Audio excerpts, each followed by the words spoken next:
You know, every time we pass legislation in this chamber, no matter what it is, the first question we really should ask ourselves is, why are we doing this? And I look at this legislation, which some of it's good, some of it's not. We'll talk about that in a minute. Why are we doing this? What is the burning need to pass the Let Rhode Island Vote Act? Has there been a problem with voting in Rhode Island? Is there some issue where people are not able to vote? I would suggest no. I think it may just be trendy. I was reading just this week, and I'll very briefly read it, an article from the Associated Press said the great vote by mail wave appears to be receding just as quickly as it arrived. After tens of millions of people in the United States opted for mail ballots during the pandemic election of 2020, voters in early primary states are returning in droves to in-person voting this year. Apparently, a lot of people predicted that after 2020, people would like mail-in voting, and that's the heart of the bill, the mail-in voting part. That's actually not what we're seeing. The Georgia primary, 1 million people voted in 2020 in the primary by mail. This year, 85,000 people requested mail-in ballots. I think it's common sense that if you can vote in person, you should. It's more secure. As long as you have paper ballots put into a machine in a physical location, it's the most secure way of voting. I'm not saying mail-in ballot voting can't be secure. I'm saying it's by definition not as secure. If you're putting something in the mail, by definition, it's not. So I ask why we're doing this. And I just find it odd. And let's get to the main point. Mail-in balloting is the heart of this bill. The goal of this bill is to increase mail-in balloting. Why? Back in 2011, we passed voter ID. And when we passed voter ID, it was this term before you came here, so you may not remember this. Maybe you watched it on TV, I doubt it, but you never know. The big argument by the people against voter ID was you don't really get voter fraud at the polls. And there were some people still in this room who had seen their own votes stolen at the polls. But I will agree that it's not the most common thing, and I've said that. Voter ID was a step to making that more secure. The biggest argument was, at the time, if you're going to have voter fraud, it's most likely to be in the absentee ballots and the mail ballots, which is also common sense. If you're going to defraud somebody, it's a lot easier to do it in a mail ballot situation than at the actual polls.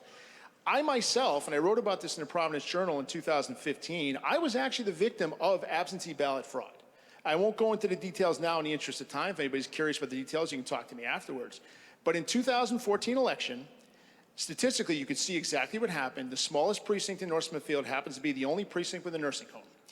And the absentee ballots all went one way when the ballots of everybody else went the other way. And it's pretty obvious that somebody in the last year of the master lever went into that nursing home and voted straight ticket Democrat. That's just the reality of it, because it was easier to do that than defraud people at the polls. Why we'd want to increase or encourage people to vote by mail is beyond me. Now, I have no problem with voting by mail. I voted by mail once myself as a student. You need absentee ballots. You need the provisions in here involving nursing homes, and I have no problem with that. People who have physical challenges should be able to vote by mail, military, all that. But why we want to encourage people who can just easily show up at the polls, I don't understand. And I don't have a problem with early voting. And this gets to my last major point. I don't want to run out of time, but my last major point is this.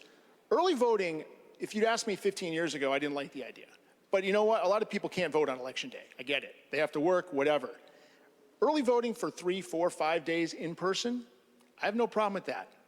Let every town open up the polls from Saturday through Tuesday. And if somebody still can't make it, they can do an absentee.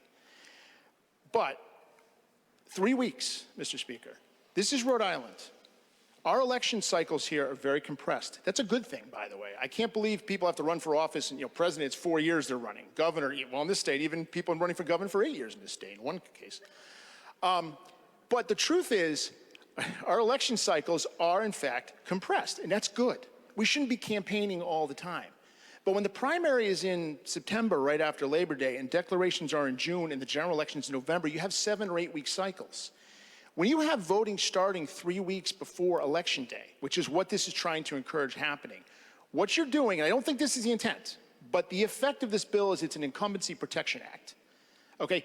Any one of us in this room who has name recognition, organization, or money in our campaign accounts benefits from this bill. When I first ran for office, I raised something like $27,000. I was outspent by my incumbent opponent 2-1. And a lot of that money came late in the campaign, and it became obvious I'd been working and had a chance to win. And I remember sending out mailers, because that's the only thing I could do at that point. But I had to space them out. I had to take time to set them up. You can't do that when people are voting 3 weeks before the election, especially if there's a primary on the other side. You don't even know who your opponent's going to be. So this is a really bad idea. 30 seconds, please. Thank you. I'll wrap it up. This is a very bad idea to encourage people to vote even earlier than they do. Again, Early voting, I'd have no problem with. Increasing or encouraging mail-in balloting compared to voting in person is not a good idea.